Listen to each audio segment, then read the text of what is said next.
Mayong buntag, mayong udto may gabi, tibok kalibutan. Kaya sa inyong kapaglao magapagiguban kaninyo nagtak na sa kabuntagon, kaudton, kagabion, pwede sa inyong pagpamati.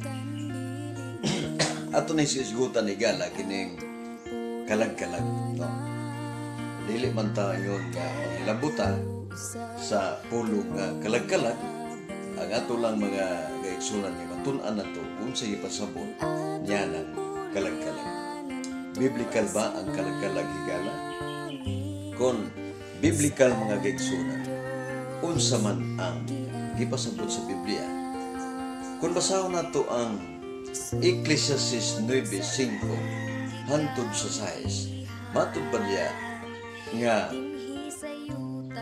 ang mga buhi na hibalo nga sila mga matay, apan ang mga minatay wala mang hibalo. Unsa na ang gidangatan kanila, mawala na ang pagdumot, mawala na ang gugma, mawala na ang ilang handumanan, ug hinkalimtan na ang tanan nga naa kaniya.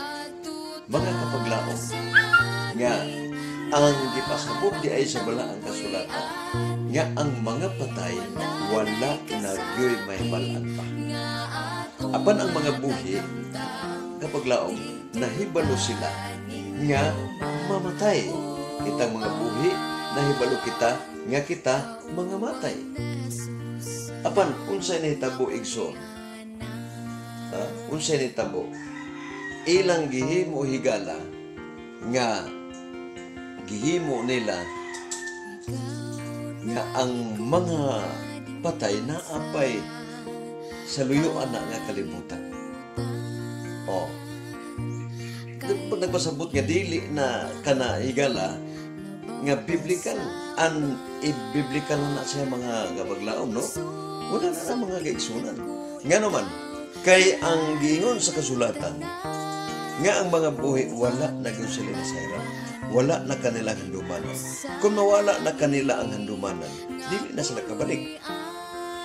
Kung tinuod man galing, Higala, nga naapay mga luyo pa ni anang sa kamatayon, di ba?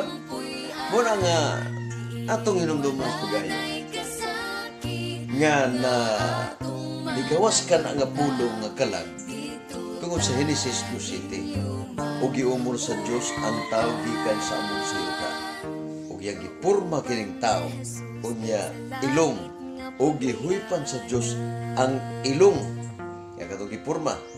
O ang breath of life kining gininhawa plus abog nahimo kining kalag nga may kinabuhi.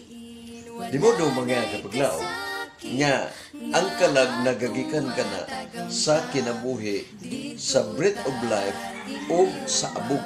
Abog plus gininhawa equals kalag nga may kinabuhi. Kuwao na to ang gininhawa, wala na siya'y kalag.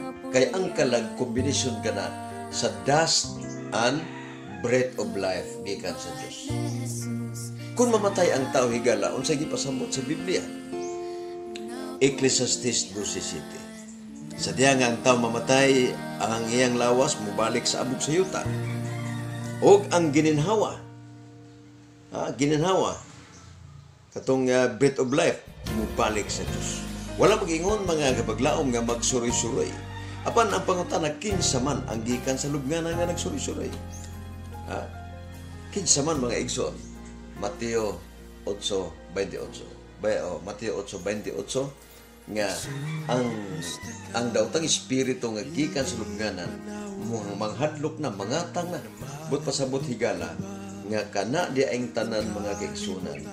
Tanan niya kanang atong yunahuna nga mauna siya dili na mao din na, Higala, ang mga daotang espiritu, ang mga yawa mga kaigsunan. Ingon nga ay nanungkap pa sa mama nito, nanungkap sa ilo, nanungkap mga kaigsunan, igutom na tao sa tatay, ang pagpapamatay may kaon. Wala mga igsunan. Doon ang sayon naging kaayo na siya, sayon naging kaayo na ito nga atong isip-isipon ba nga unsa gyud ka na tinuod mga kaigsunan. So, gana nga ato lagi unaon pagayo nga. Dito ba kani? Ha? No, Ano ba gani? Sabay pasabot ana, no? Mga kaigsunan. Karon atong tagaagbag tagaligala. Ang Biblia nagsulti nga wa na ginibawan. Ang Biblia nagsulti higala nga ang tao ang kalagikan sa abog ug gikan sa Diyos ang gininhawa. O sa diyang mamatay ang tao, ang iyang lawas mo balik sa among sayuta. Unya ang espiritu katong breath of life, way unod way bukog, motoy mo balik sa Diyos. Wala to'y hunahuna hig. Kaigsunan, tinuod gayon nga atong nahibaluan nga ang mga nangamatay dili na gyud na sila mahibalo pa. Dili na sila mahigugma. Dili na po na sila nga mudumot. Wala na. Mawala kanila ang panumduman. Muna nga, ato ini mga kapaglaom. Kung aduna may mga programa nila, may tungod na ang gitawag nilang kalag-kalag, ilasad ng programa. Ilasad ng paagi sa Romano Katoliko. Pero kung atong ibasis Biblia ang kalag, mga kaigsunan, dili matukma kay ang ilagong pagtuo nga kung ang kalag makahibalo sa imong gibuhat, ang kalag makalili nimo, makaduaw nimo, makatabang puguno nimo. Mo bitaw magpatabang sila ni Maria. Mo bitaw magpatabang sila sa mga apostol. Kay ang ilang pagtuo nga kanang kalag nagsuroy-suroy ug makakita kanimo. Dili na mao mga igsoon. Kung imong basahon lagi atong gibasa kay ganiya ang Ecclesiastes 9:5, ang buhi na hibalo nga mga matay, apan ang mga patay wala nagyoy mahibaw-an pa. Munay tinuod mga kapaglaom, walay pagduha-duha ba? Mo gina siya tinuod. Apan ang ilang mga nahuna nga kanang wala ba sila may pagsusi nga kanang giingos Biblia nga sila nang dugay rang nangamatay apan nagalakaw-lakaw pa. O muna lang gipasabot niya mo na ang kalag.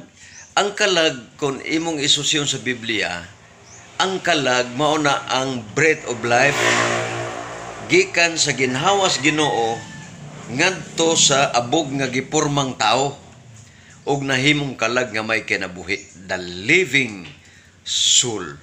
Klaro mo kina the living soul, buhi nga kalag. But pasabot kanang nangamatay, nawala na ang ilang breath of life, nawala na ang ilang nabalik abog sa yuta. Asa naman nato mapudyot ang kalag ana? Wala na mga kapaglaom, no? Mga kaigsunan. Ug kana sa higala, dili nato malalis, no? Bisag lalison pa nato, di na gina siya malalis. Mao na gyud sulti sa balaang kasulatan. Og hinawat ko nga masabtan sa ninyo, kami sad nakasabot sa inyo nga inyo ng programang kalag-kalag. Nga moadto didto, magbiko, moadto didto, maghalad og mga unsa pang mga pagkaon kay gipanggutom ang atong mga ginikanan nga dugay rang nangamatay, dili na tinuod mga kaigsunan. Kanang magmulto-multo, dili na tinuod. Kay kana paagi na sa yawa, tanan mga higala paagi sa yawa para nga magpabilin kining atong unsa tradisyon nga wa matukma sa balaang kasulatan. Naigsuon na gid panahon, salamat sa inyong pagpakiguban kanamo. Dire sa atong pag-uting kay kamaturan ang Dios magapanalangin ug ako magingon wala kitay mahimo sa pagpakigbatok sa kamaturan kundi dili sa pagdapig sa kamaturan. Thank you very much. May buntag, may udto, may hapon sa tanan natong sponsor Robert Maluya ug sa uban pa. Salamat ug ang Ginoo magapanalangin kanatong tanan. Bye-bye.